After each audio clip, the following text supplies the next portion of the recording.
In today's video, I'm going to show you how to use the Dataview plugin in Obsidian, one of the most powerful tools you can add to your note-taking workflow. Obsidian is a personal knowledge management app that stores all your notes as plain Markdown files, and Dataview turns that vault into something closer to a searchable, filterable database, without you ever leaving the app. If that sounds useful, please hit the like button and subscribe so you don't miss future tutorials. And let's get started. The first thing you need to do is launch Obsidian and open the vault you want to work in. A vault is simply a folder on your computer that Obsidian treats as its workspace. Make sure you're in the right one before you do anything else because plugins and settings apply per vault. Now head into settings, then scroll down to community plugins. If this is your first time here, you'll see a warning about restricted mode. This is just a safety gate that prevents third-party plugins from loading by default. You'll need to disable it to proceed. Once you do, click the Browse button and type Dataview into the search field.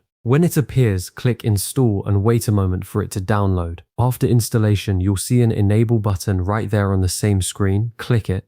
Dataview is now active inside your vault. It's worth knowing that the plugin works silently in the background. You won't see a new sidebar or a dramatic change to the interface. What it does is continuously index every note in your vault, reading the metadata and content so it can respond to queries instantly whenever you write one. Before you write any queries, it helps to understand what Dataview actually does. Think of your notes as rows in a spreadsheet and the metadata fields inside them as columns. Dataview lets you ask questions about those notes. Show me everything in this folder, show me all projects marked active, show me tasks I haven't finished yet. And it renders the answers as live, auto-updating lists, tables, or task views right inside a note. That dynamic, self-updating quality is what makes it so useful as your vault grows. To give yourself something to query, create a folder called Projects inside your vault. You can do this by right-clicking in the File Explorer panel on the left and choosing New Folder. This folder will hold some sample notes so you can test your queries against real data without cluttering your main workspace. Inside that Projects folder, create 3 notes. Call them Project Alpha, Project Beta, and Project Gamma.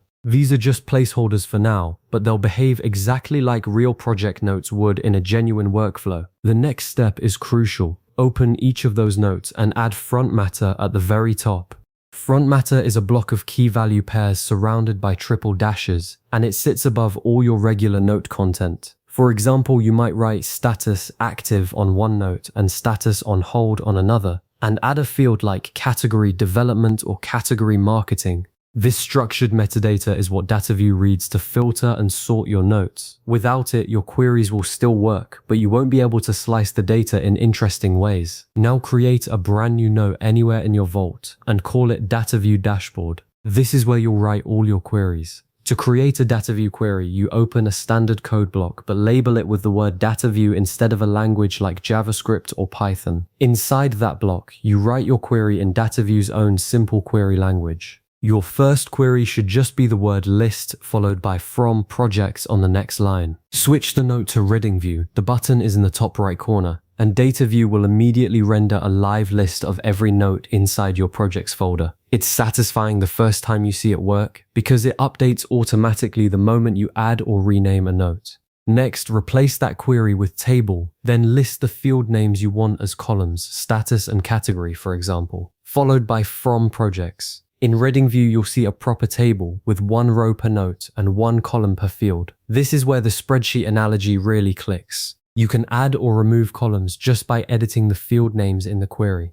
To narrow results down, add a where clause. Writing where status =active after your from line tells Dataview to only show notes where the status field contains exactly that value. This is powerful for dashboards where you only want to see what's currently in progress. You can also sort the output.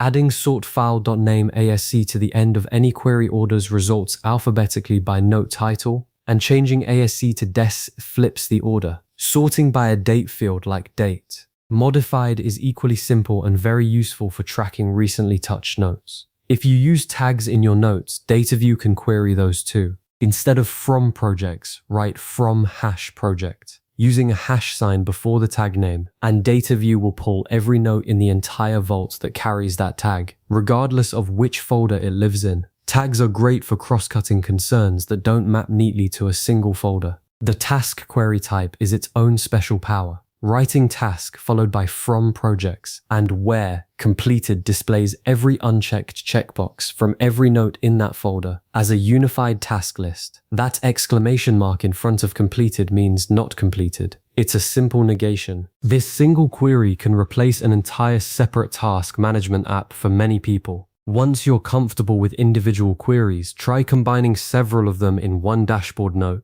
An active projects table at the top, an open tasks list in the middle, and a recently updated notes list at the bottom. Each block is independent and each updates on its own. That's your personal command center. One habit that will pay dividends as your vault grows. Keep your metadata consistent. If some notes use status active with a lowercase a and others use status active with a capital, Dataview will treat them as different values and your where clauses will miss half the notes. Decide on a convention and stick to it across the whole vault. You've now learned the complete basics of Dataview in Obsidian, from installing the plugin and adding front matter, all the way to building live lists, tables, task views, and a working dashboard. The real power shows itself over time, as your vault fills with notes and every query adapts automatically without you lifting a finger. When you're ready to go further, explore computed fields, the inline query syntax, and the Dataview JS mode for JavaScript-powered queries. Save this video so you can revisit the query examples whenever you need a reminder, and I'll see you in the next one.